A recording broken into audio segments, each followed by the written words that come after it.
قانون اور ضابطوں کی زنجیر میں بندھے رہتے ہو۔ مجھے میرے منصب کی مجبوریوں کا اتنی شدت سے احساس نہ دلاؤ، یہ مجبوریاں نت نئی راہوں پر چلنے پر مجبور کر دیتی ہیں۔ ذرا ٹھنڈے دل سے غور کرو کہ اپنی تمام سرگرمیوں کے باوجود تم آج تک کیوں آزاد ہو؟ قانون اور ہر دستور سے ماورا اسپیشل ٹاسک فورس کے تصور نے کس کے ذہن میں جنم لیا ہوگا؟ یہ اقتدار اور اختیار کے مالک اور دور اندیش لوگوں کے فیصلے تھے۔ وہ جانتے تھے کہ ملکی مفادات کے تحفظ کے لیے دشمنوں کا پیچھا کرنے والے ایک لکیر تک پہنچ کر رک جانے پر مجبور ہو جاتے ہیں، اس سے آگے انہیں ضابطوں کی آگ جلا کر خاک کر دیتی ہے۔ اس لکیر سے آگے نکل جانے والے مجرموں کو ان کے کیفر کردار تک پہنچانے کے لیے سایوں کی ضرورت ہوتی ہے جن کی کوئی پہچان نہ ہو۔ ہماری سلامتی کے محافظ یہ گمنام سائے STF میں پلتے اور پروان چڑھتے ہیں۔ جہاں ہمارے پر جلتے ہیں وہاں یہ فرشتے دشمن کو جلا کر راکھ کر دیتے ہیں۔ پہلے میں جذباتی ہو رہا تھا، اس نے مجھے ٹوک کر روکا تو میں نے غیر ارادی طور پر اس کی دکھتی رگ پر ہاتھ رکھ دیا اور وہ جذباتی ہونے لگا۔ اس کی باتوں سے اس عزم کا اظہار ہو رہا تھا کہ ونود سے عبداللہ کا انتقام لینے کے لیے وہ کسی رکاوٹ کو خاطر میں نہیں لائے گا۔ بین السطور میں کچھ ایسا اشارہ بھی تھا کہ وہ اپنے سینے میں بھڑکنے والی آگ کو ٹھنڈا کرنے کے لیے اسپیشل ٹاسک فورس سے مدد لے گا۔ بات ایسے نازک موڑ پر تھی کہ میں نے اسے خریدنا یا چھیڑنا مناسب نہ سمجھا۔ ونود کے خلاف وہ جو کچھ کرتا اس کا نتیجہ بہرحال سامنے آ جانا تھا۔ میں نے زبردستی ہنس کر کہا، اس وقت تم سیاسی زبان استعمال کر رہے ہو۔ یہ بات ایک سیاسی لیڈر کہتا ہے کہ پاکستان کے ہر الیکشن میں انسان نہیں فرشتے ووٹ ڈالتے ہیں اور یہ فرشتے ایجنسیاں فراہم کرتی ہیں۔ اس نے فکرہ لگایا، اور کہاں سے آئیں گے؟ ابھی تم نے خود STF والوں کو فرشتوں کا نام دیا ہے۔ وہ ہنس پڑا، تم بات پکڑ لیتے ہو، مجھ سے بات کرتے ہوئے الفاظ کو نظر انداز کر دیا کرو، مفہوم سمجھا کرو۔ یہ بتاؤ کہ اس وقت تم کہاں ہو؟ میں بنسی ہاتھ میں لیے ایک تالاب کے کنارے بیٹھا ہوا ہوں۔ مچھلی ڈور میں لگے کانٹے پر منہ مارے گی اور میں گھر لوٹ جاؤں گا۔ میرا اندازہ ہے کہ تم اس وقت آئی مین کے شکار پر ہو سکتے ہو۔ کیا میرا اندازہ غلط ہے؟ اس وقت بساط پر ہمارے سامنے وہی ایک کلیدی موہرہ رہ گیا ہے۔ تمہارے اندازے بہت کم غلط ثابت ہوتے ہیں۔ پھر تو تم جہانگیر کی رہائش یا دکان کی نگرانی کر رہے ہوگے۔ اس کی طرف سے بے ساختہ تبصرہ آیا۔ میں نے تم سے کہا تھا کہ میں اپنے جگری دوست کو چارہ بنانا پسند نہیں کروں گا۔ میں نے اسے یاد دلایا۔ پھر تم کہاں ہو اور کیا کر رہے ہو؟ اس کی آواز میں الجھن عود کر آئی۔ میں گولڈن فارمیسی پر جہانگیر کی جگہ سنبھالے بیٹھا ہوں۔ اوہ، اس کی آواز میں ہلکی سی حیرت تیر رہی تھی۔ اسے بچانے کے لیے تم نے اسے پوری طرح کیموفلاج کر دیا۔ اسے پورے معاملات کے سر پیر کا پتہ نہیں ہے۔ وہ بے خبری میں بری طرح مارا جاتا۔ تمہارا کیا خیال ہے وہ اسے اٹھانے کے لیے فارمیسی پر چڑھائی کریں گے؟ ابھی کچھ نہیں کہا جا سکتا، میں نے سوچتے ہوئے جواب دیا۔ میرا وجدان بتا رہا ہے کہ وہ جو کچھ بھی کریں ان کا نشانہ جہانگیر کے بجائے دکان بنے گی۔ یہ بھی تو ہو سکتا ہے کہ وہ سرے سے جہانگیر کا رخ نہ کریں۔ جلال شاید اپنی تشفی کے لیے مجھ سے جرا کر رہا تھا۔ حالات کا رخ تمہارے اس اندیشے کی نفی کر رہا ہے۔ آئی مین بہت زیادہ تیزی دکھا رہا ہے۔ اس نے جس انداز میں راجا اور جوشی کو گھیرا تھا اور اس کی روشنی میں اس کا اگلا ہدف جہانگیر ہی ہونا چاہیے۔ مجھے امید ہے کہ وہ فارمیسی کی طرف آنے میں زیادہ دیر نہیں لگائے گا۔ میں ایک مرتبہ پھر اپنی پیشکش دہرا رہا ہوں۔ میری پوری نفری تمہارے ایک اشارے پر میدان میں اتاری جا سکتی ہے۔ اس کی آواز پر تشویش ہو گئی۔ اپنے طور پر وہ شی اور اس کے بڑوں کے طریقہ کار سے اچھی طرح واقف تھا۔ اسے معلوم تھا کہ وہ لوگ اپنے حریفوں کو معاف کرنے والے لوگ نہیں تھے۔ اپنی گرفت میں آنے والے حریف کو بہت بے رحمی سے ذبح کر ڈالتے تھے۔ گردنیں کاٹنے کے اس کھیل میں میری طرف سے ذرا بھی کوتاہی ہوتی تو آئی مین وہیں میری گردن اتار کر رکھ دیتا۔ تمہیں مضطرب ہونے کی ضرورت نہیں، میں نے اسے اطمینان دلایا۔ میں نے ضرورت محسوس کی تو لمحہ بھر کے لیے بھی توقف نہیں کروں گا، بلا جھجک تم سے مدد مانگ لوں گا۔ اس وقت میں نے STF والوں کو بھی اس معاملے سے الگ تھلگ رکھا ہوا ہے۔ جیسی تمہاری مرضی۔ اس کی آواز موزمحل سی تھی، مگر میں نے اندازہ لگایا کہ وہ میرے جواب سے مطمئن ہو گیا تھا۔ شاید اسے یہ خلش ستا رہی تھی کہ میں آئی بی کی فیلڈ فورس کے مقابلے میں اول خان کے آدمیوں پر زیادہ اعتماد کرتا تھا۔ میری وضاحت نے اس کی وہ خلش دور کر دی تھی۔ ہمارے مذاکرات ختم ہو گئے، میں فون آف کر کے کیبن سے باہر نکل آیا۔ اس وقت کاؤنٹر پر کئی گاہک موجود تھے اور جہانگیر کے دونوں ملازم مستعد سیلز مین بنے گاہکوں کے نسخے اپنے ہاتھوں میں تھامے تیزی سے دعائیں نکالنے میں مصروف تھے۔ میں اطمینان سے جہانگیر کی اونچی کرسی پر چڑھ کر بیٹھ گیا تاکہ گاہکوں سے رقم وصول کر کے ان دونوں کا کام ہلکا کر سکوں۔ کرسی سنبھالنے کے بعد غیر ارادی طور پر میری نگاہیں دکان میں موجود گاہکوں کی طرف اٹھ گئیں۔ میں نے محسوس کیا کہ ان لوگوں میں موجود ایک مکرانی بہت غور سے میری طرف دیکھ رہا تھا، مگر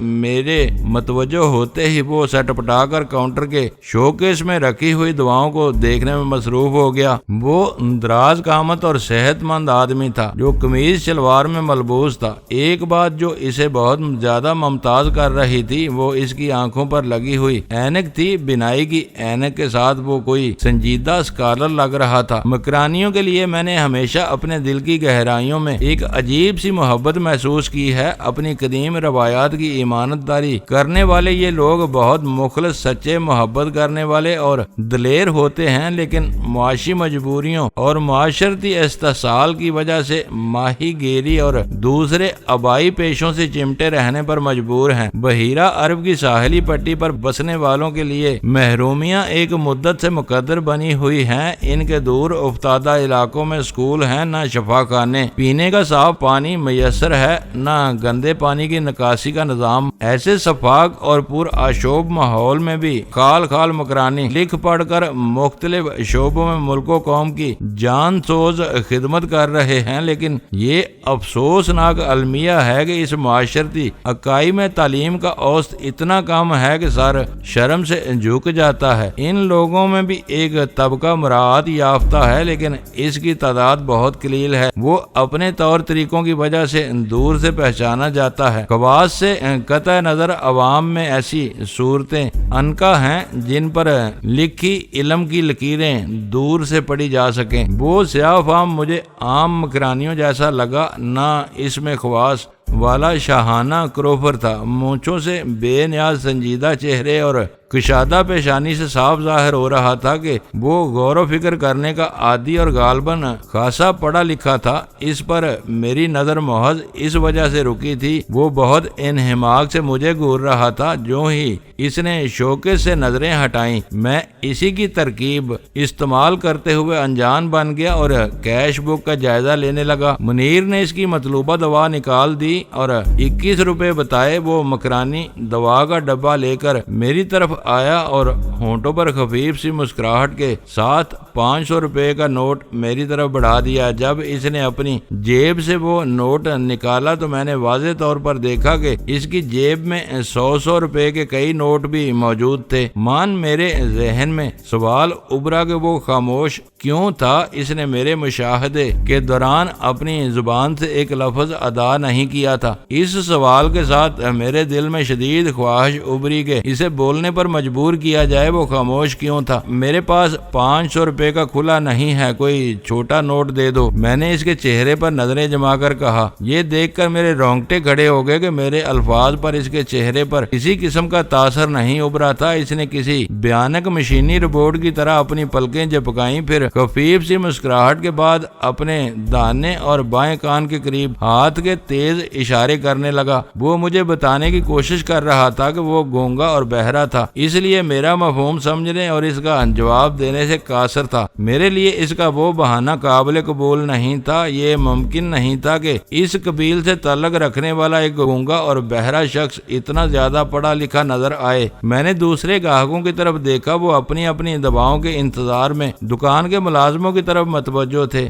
میں نے اس کے ہاتھ سے 500 روپے کا نوٹ لیتے ہوئے کاؤنٹر پر جھک کر دھیرے سے کہا، تم الو کے پٹھے ہو۔ اس کے ہونٹوں پر یتیم سی مسکراہٹ تیر گئی۔ وہ منہ سے کچھ نہیں بولا۔ میں نے بالکل آخری لمحے پر اپنا ارادہ بدل کر اسے اردو میں وہ نرم سی گالی دی تھی، ورنہ میں نے سوچا تھا کہ اس سے انگریزی میں کوئی تلخ اور زہریلا فکرہ کہوں اور پھر اس کے چہرے کے تاثرات میں رونما ہونے والی تبدیلی دیکھوں۔ اس پر پہلی نگاہ پڑتے ہی میرے ذہن میں جان ایشکوف والے تجربے کا خیال آیا تھا۔ وہ اپنی دانست میں عبد الماجد یمنی کا مقابلہ کرنے کے لیے ایک امریکی نیگرو کو مقامی لباس پہنا کر اپنے ساتھ لایا تھا اور بری طرح ناکامی سے دوچار ہوا تھا۔ اگر گولڈن فارمیسی کا وہ گاہک بھی مکرانی ہونے کے بجائے کوئی امریکی نیگرو تھا تو میری زبان سے انگریزی میں کوئی گالی سنتے ہی سمجھ لیتا کہ اس کی چال بری طرح ناکام ہو چکی تھی اور میں نے اس کی صحیح قومیت پہچان لی تھی۔ وہ بدک کر اچانک کوئی بھی خطرناک حرکت کر سکتا تھا۔ اس زبانی مہم جوئی کا سب سے بڑا نقصان یہ ہوتا کہ وہ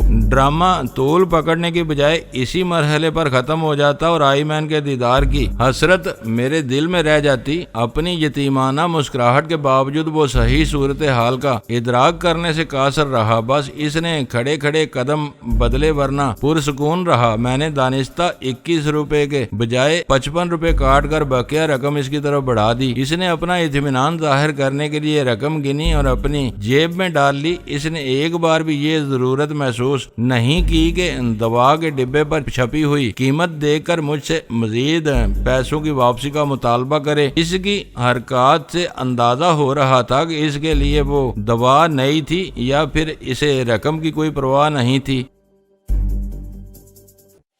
دوستو ویڈیو کو لائک ضرور کر دیا کریں۔ ISI پاک آرمی زندہ باد، پاکستان پائندہ باد۔ معزز ناظرین اپنا خیال رکھیے گا اور اپنے اس چینل کا بھی شکریہ۔